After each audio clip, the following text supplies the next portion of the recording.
Alright, ladies and gentlemen, what's going on? Welcome back to another Call of Duty Black Ops Cold War video, best weapon class setup video, and today we're going to be talking about the AK47. Now, as you people know, the AK47 without a doubt is my all-time favorite weapon in Call of Duty, ranging all the way from Call of Duty 4 until now. And historically in Call of Duty, the AK47 has always been a gamer's favorite weapon of choice to use, not only because it does a great amount of damage to the enemy no matter what attachment you're using, just because, you know, of its significance and having, like, pretty low recoil. I have to say, well, except for Modern Warfare 3, but AK47, well, it does have a kick to it. It still is pretty accurate. Now, in Black Ops Cold War, the AK47 surely is a very fun weapon to use for rushing and defending against the enemy, and it's also really good for hip firing as well if you choose to equip the laser sight onto it. Now, when it comes to using optics for the AK47, I generally prefer not to use any of them, as I believe that the iron sights just do a great job of being able to, you know, focus on the enemy and beam them. Now, in terms of using muzzle attachments for this weapon, you can use either the Spetsnaz compensator or the KGB eliminator, as they have the least amount of cons compared to the other attachments. Now, in terms of using muzzle attachments for this weapon, you can go with the Spetsnaz compensator or the KGB eliminator. However, I think that using the KGB eliminator is the most beneficial attachment. And despite the cons of it being that your shooting move speed decreases by 10% and your horizontal recoil control decreases by 10%, it is still absolutely very beneficial to use it, as it increases your muzzle flash concealment by 85% and it increases your vertical recoil control by 17%. But if you're starting out with the AK-47, then of course using the muzzle brake 7.62 is very beneficial. As for barrel attachment, I chose to go with the 18.2 VDV reinforced barrel just because it increases your effective damage range by 100% and it increases your bullet velocity by 40%. And the only negatives of using this is that it decreases your sprinting move speed by 4% and your aim walking movement speed by 20%.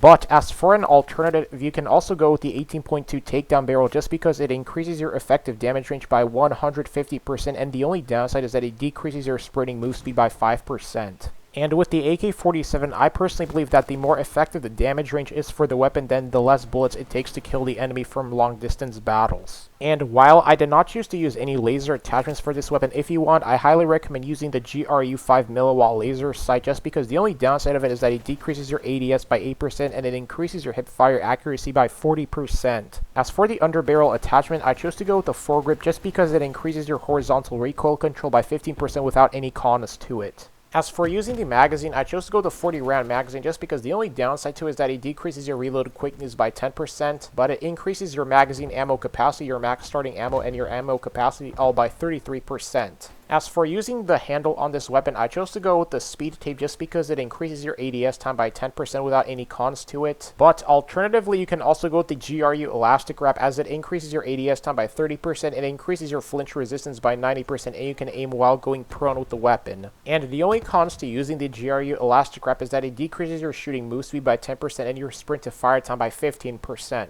As for using the stock, I don't recommend using any stock with this weapon, but if you want to be extremely mobile with the AK-47, then you can choose to equip the no stock attachment to it, but I think you might have to give up some other attachment for it. Now let's talk about the game modes with this weapon, because say that you choose to play hardcore, then the AK-47 will always be a one-shot kill whenever you play hardcore. Now in terms of recoil control with the AK-47, I personally believe that while the AK-47 is not the most accurate weapon, even though it's not a direct shot weapon because of its recoil, it is still very easy to control the recoil, just as easy it could be to control the recoil whenever you're playing CSGO and you're using the AK-47 in it. Now when it comes to recoil control with the AK-47, I personally think that it's very easy to control the recoil on the AK-47 in Black Ops Cold War. I personally think that it's way easier to control the recoil in this game compared to CSGO, for example. Because in Counter-Strike Global Offensive, the AK-47 has a way more massive kick and recoil compared to Call of Duty Black Ops Cold War. Now I know I might sound biased for saying this, but I personally think that controlling the recoil on the AK-47 is way easier on Black Ops Cold War on console like Xbox or PS4 or Xbox Series X and the PS5 compared to PC. Because on PC, it might be more challenging to position yourself of how you can control the recoil of the AK-47 if you're shooting at an enemy compared to a console, when you just need to learn how to position your thumb on the right trigger. While on PC, you also have to learn how to position your hand when you're shooting at an enemy so that, you know, you don't miss your shots. Now what separates the AK-47 from the other ARs in Black Ops Cold War is that while it doesn't have the fastest fire rate, it still does a really great job of being able to have a pretty decent fast time to kill. So anyways, ladies and gents, that's the video here. Hope you enjoyed this. If you did, like, comment, subscribe, and let me know what is the best attachment setup that you use for the AK-47 in Black Ops Cold War. I'd love to hear your feedback in the comment section below.